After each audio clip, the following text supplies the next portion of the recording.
Beyond the newsroom, where untold story is revealed.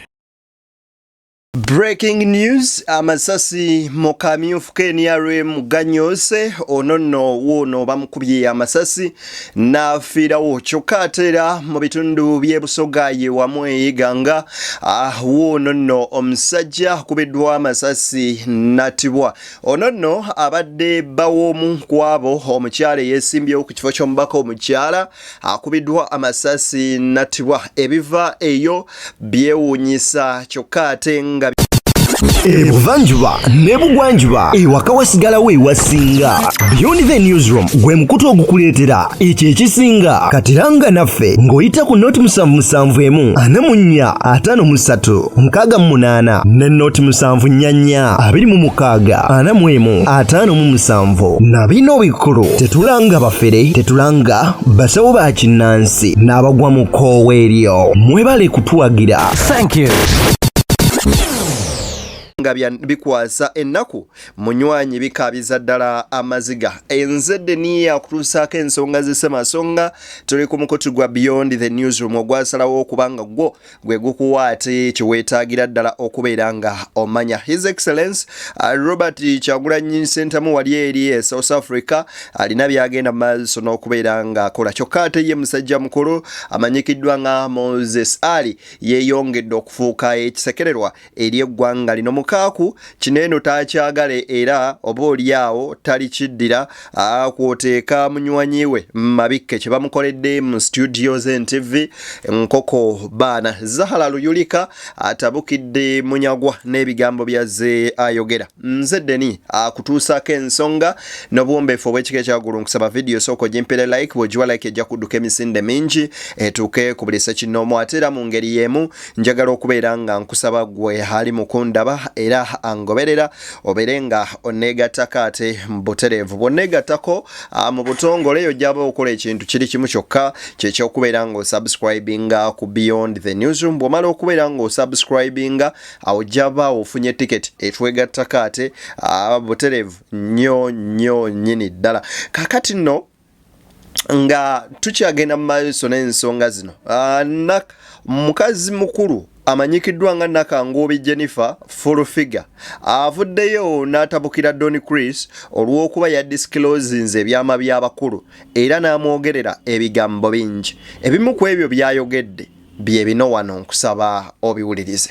Atulina okusomoza mu ggwanga Uganda waliwo omuvubuka yavaayo wano saabafere saababbi binyo byagombala mbu mufere mubbi ne poliisi emunoonya ali wanted confirmed mubbi era naye yavaayo na confirming ati nababba senazigulamu emmotoka. My brother gwe simanyi mufere kulisi Kapitaani Michael Mukula bw'aba ayagala kukola kampani tolina wadde akatundutundu wadde kerisobola okusembera Kapitaani Michael Mukula akolagane naawe bagamba nkima gyekoma okulengejja yekoma okulaga obwerere bwayo gwe mufere kulisi oyinza okuba olowooza odduse nnyo okola ebikolobero wano n'amanya g'abantu buli muntu omusimulizaako ebisolo asooka kuba president novuma basirikale n'ogamba ogenda basiyaga novuma simanyi biki wavuddeyo n'olumba afande Damulira ba crime intelligence abasirikale baddamulira nange mbayina tebambala uniform omusirikale gobadde naye abadde wa UPDF tetumanyi wamufuna ota mu lukujjukujju muferebwa tetumanyi wamubba oyogera ku crime intelligence mu byakuba abasirikale crime intelligence teyina uniform gyoyogerako kuba oyo omusirikale gobadde naye onooza baleka bamukwata n'omukwata bamanyi wamufuna otya mugana mufuna abasirikale mbakozesako sensobi ndaba noono omuvubuka ono gundi era bambuuza bampitayo abakulu ne bambuuza toyo omugaggo muto yajjawo omusirikale gwatambula naye ndowooza babawaayo obusente oba ne babayita oba ne bakola batasimanyi kakati ono yagenze nabba abantu ababbi bali smart byonna ojja bikola obyogere owolereze bw'oba okyalya oba walungi naye Jennifer munnange si gwe yasoose mu mbeera eyo ne Don Chris banne bwe baayogerangako y'omu ku abo abaavangayo ne badifendinga. Katukusabire nno munnaffe oba oli awo gwe bikutambulire bulungi nga tebiikufuukire kye bifuukidde banno nga Don Chris. Kitalo nnyo nnyini ddala era nga kikwasa ennaku. Omuvubuka afudde akubiddwa amasasi mu Kalulu aka NRM. Wetwogerera primaries za NRM zifuuse ekizibu mu district ye Kamuli. Musajja mukulu akubiddwa amasasi amanyikiddwa nga Sowedi egumbye. Bingi ebyetoololera ku mboozi eno. Ekiro ku ssaawa 5 yakubiddwa amasasi n'afiirawo. Era kigambibwa ono yabadde bawa omukyala eyeesimbyewo ku kifo ky'omubaka wa paalamenti amanyikiddwa nga Sarah Auma.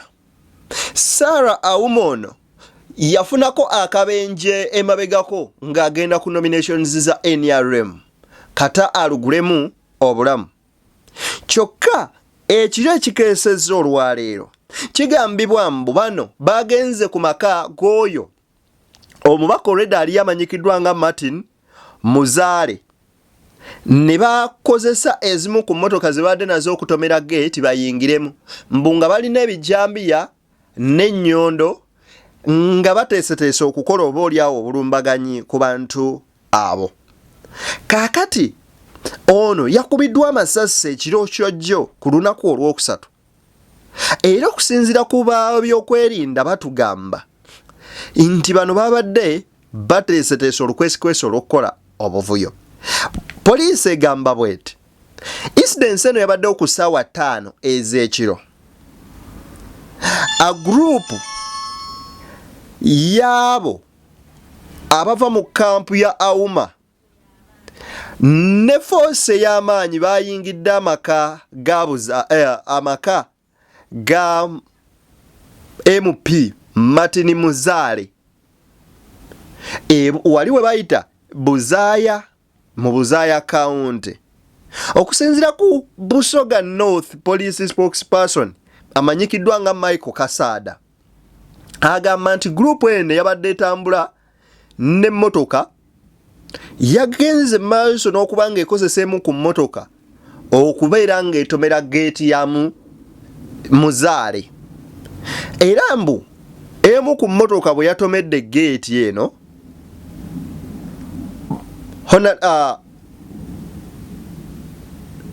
okufuna oba okuyingira mu nju ya Honorable Muzaale. Okusinziira ku Kasada omwogezi wa poliisi mu bitundu byeyo bw'ategeeza agamba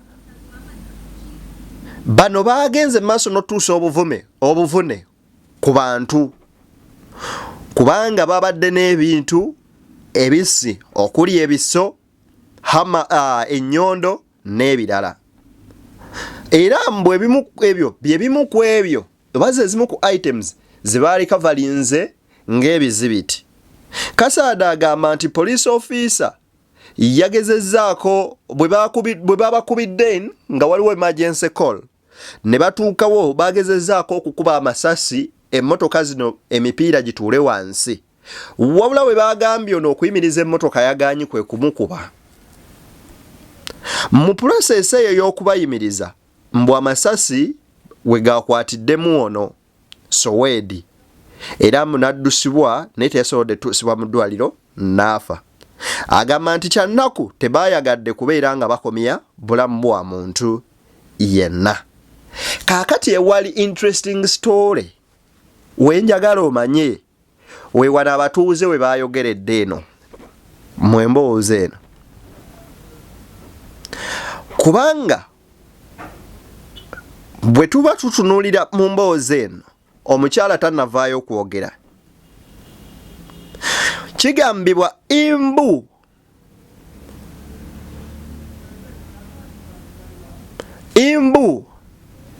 waaliwo ensonga ez'enjawulo nti omwami ono abadde yeenyigira mu bumenyi bw'amateeka obw'enjawulo okusinziira ku batuuze b'oku kyalo ekimanyikiddwa nga Buwagi nti omusajja ono abadde ne kagganga nga ke kamu ku ako akatunda dola enfu oba ze bayise fake dollars ng'alina kagganga mu area era osinziira ku mutuuze atayagadde disclose nga mannya ge oba atayagadde kwanukula mannya ge agamba Soweedi abadde ku police wanted list okumala akabanga akawera era omu ku abo abatuuze bw'atyo bw'ategeeza nti waliwo endowooza egamba nti okuttibwa kwe kwabadde kugenderere wabula nga bakozesa chance eno ey'ebyobufuzi okubeera nga bamweliminatinga era bo bagamba bano babadde balina what they called more to do with unfinished businesses. Ono kwebyo byabadde akola waliwo we yatuuse n'asobya ne bamussa ku list era bo nga batuuza bamu bagamba ono yabadde ku list yakubeera eliminated oba kukubibwa kugibwawo.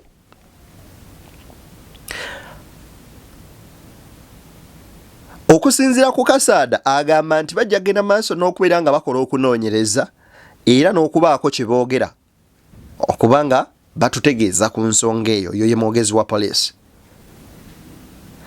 Kaakati gwe kwebyo by'owulidde olowooza ki?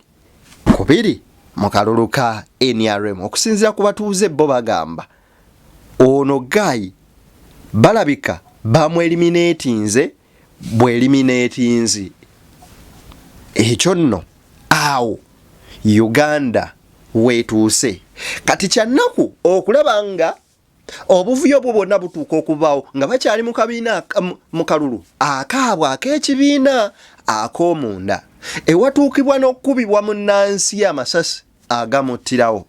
Kyannaku nnyo nga waneene Kasambye tulabye bakabanda nga beekuba amasasi nga batuuse n'okwokya emmotoka zaabwe. Obuvuyo obw'amaanyi nga buli eyo kyokka nga buli mu kimu kamyufu ka NRM. Bw'owulira ebigambo nga bino bikwasa ennaku era kyannaku nnyo nnyini ddala naddala eri bannayuganda.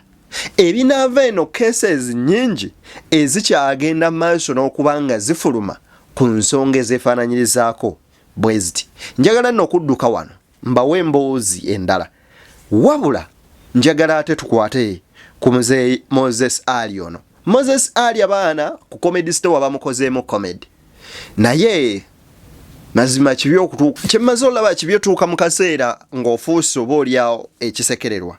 Anyway sijja gendayo nnyo mu ebyo okujjako okubalekera awo naawe okirowoozeeko. Abavubuka b'ekibiina kya National Unity Platform abawolerako ddala nga 16 be bakwatibwa ne basibwa ng'era ababasibye bagamba nti bano batimbulula ebipande bya President Museveni. Kyannaku nti bano babadde mu Kampala mwennyini abavubuka ba NRM nga bagenda ku buli muti ogw'amasannyalaze na buli obawanise ekifaananyi kya Lubongoya ne bakansala ba National Unity Platform nga bakuulayo ebipande bino era nga bo bategeeza nga bwe bataagala Nuupu kugiraba mu Kampala.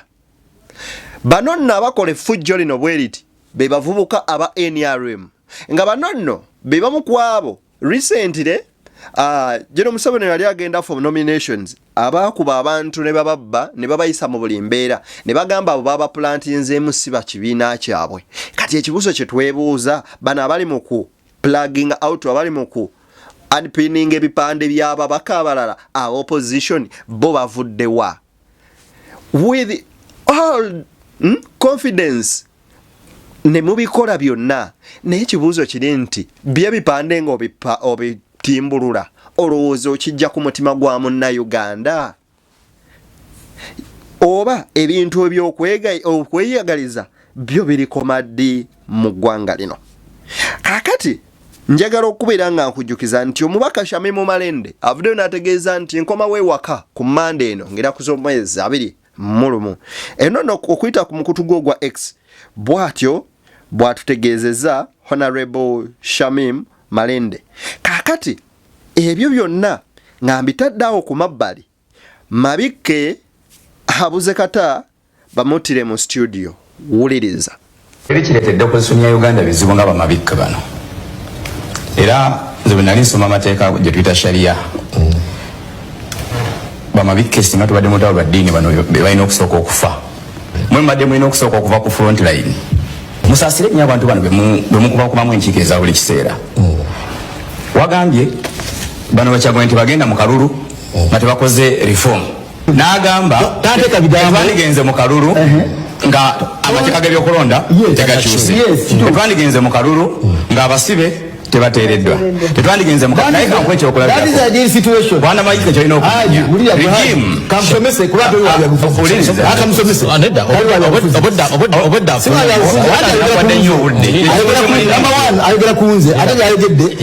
okukyekizibu kyemulina soko komewo tusoke tubere civil obwedda akuwuliriza kasooka koleka information jukira ali mukwaka information ogeragireeza bana mabika kyenjagala omanye regimu bwefa wana annual kyesooka okulya nga regimu enaafa ekisooka etandika okulya ensonyi mu bantu omuntu najja wano ku tv leero nga wa UPC mu myezi 6 nakumawera ku tv yemu nga wa UID Okitegedde kasola banga bannabyabufuzi batandise okukyukakyuka bwe bati Sheikh Kamyuka kyakoze mukaku nkoko baana ng'agamba mukaku mabike yagamba nti bannuupu beenoonyeza byabwe kyovula bagenda mu kalulu kano wabula bandikagenza okkagendamu nga balina electoral reforms ze bakoze kakati Kamyuka wasinziridde omubuuza ku myaka 10 gye wamalayo mu parliament reforms ziri wazi wakola era nebbanga lyoberedde opposition impact yo ebadde ki mwana tunga atanga atunula mpwangali ng'embwa esudde ekyuma Zahala Luyulika bwati nno yo bwaka bwe bwawadde mukaku bwawadde munyagwa uliriza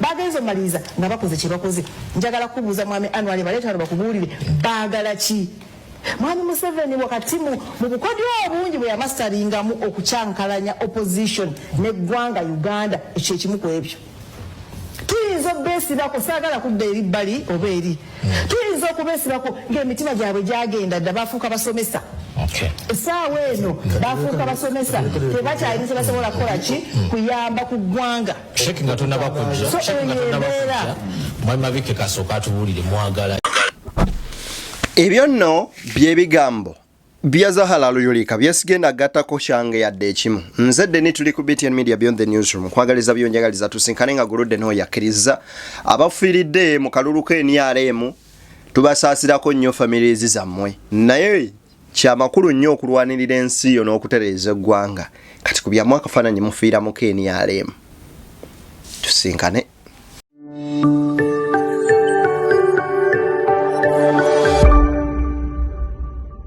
Beyond the newsroom, where untold story is revealed.